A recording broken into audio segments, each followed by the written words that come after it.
Bonjour à tous, dernier épisode de Demain nous appartient. Notre actualité du jour portera sur Demain nous appartient. Spoiler, Martin fait face à un terrible dilemme.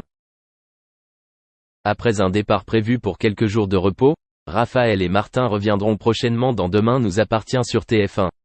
À ce moment, le commandant Constant était confronté à un terrible dilemme.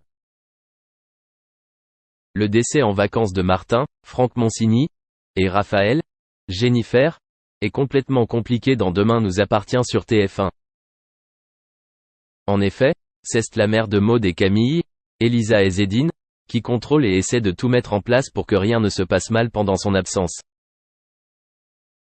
Le couple, qui compte parmi les plus aimés à 7, va bientôt revenir et la situation risque d'empirer à cause de leurs anciens compagnons, principalement Xavier.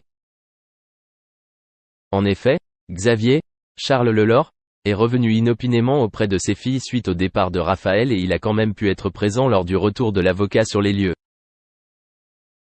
Mais le retour le plus inquiétant sera peut-être celui de Myriam Baker, Selma Kouchi, l'ancienne compagne du commandant Constant. En effet, si l'on ne connaissait pas déjà les circonstances de cette apparition de la mère de Nordine, Youssef Agal, le roi de la chasse, Myriam ferait un geste inquiétant envers Martin. Un geste affectueux, cela mettrait en garde Raphaël et pourrait faire ressortir le caractère bien trempé de la fille de Sébastien Perrault, Xavier Deluc. Si l'avocate rêveuse prépare le petit déjeuner avec Dom Juan et s'entend parfaitement avec ses filles, elle changera peut-être de comportement lorsqu'elle verra que Myriam joue à des jeux coquins. Le policier expérimenté va-t-il profiter de la situation pour taquiner Raphaël pour éveiller sa jalousie ou prendre les devants et dire à Myriam de se calmer ? À noter les séquences qui s'enchaînent dans Demain nous appartient, notamment les réapparitions de Bastien ou de Vanessa Lehmann, Victoire d'Auxerre. Merci d'avoir regardé et à la prochaine vidéo. N'oubliez pas de vous abonner à notre chaîne. En attendant, dites-nous ce que vous en pensez dans la section commentaires ci-dessous. C'est ça. Je peux exprimer une sensibilité. On m'a prêté une influence que je n'ai pas, que je ne veux pas avoir, qui ne me correspond en rien. Je ne suis même pas intervenu à l'Élysée en tant que maîtresse de maison. Bernadette Chirac avait changé les rideaux de ce bureau. Je les trouve très bien ainsi.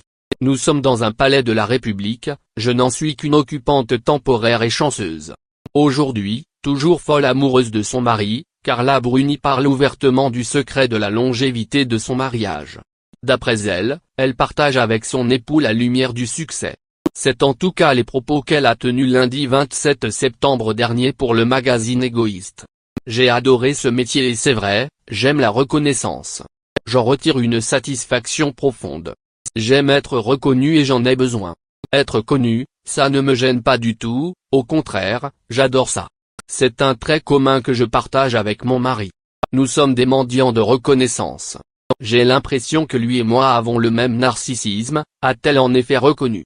Samedi 9 octobre 2021, au micro de l'émission On ne répond plus de rien sur RTL, Carla Bruni a fait d'autres confidences. Mais bien plus décalées. L'animateur a voulu savoir si l'on pouvait sortir de l'Élysée sans se faire remarquer des gardes. Carla Bruni a alors enchaîné sur une drôle d'anecdote.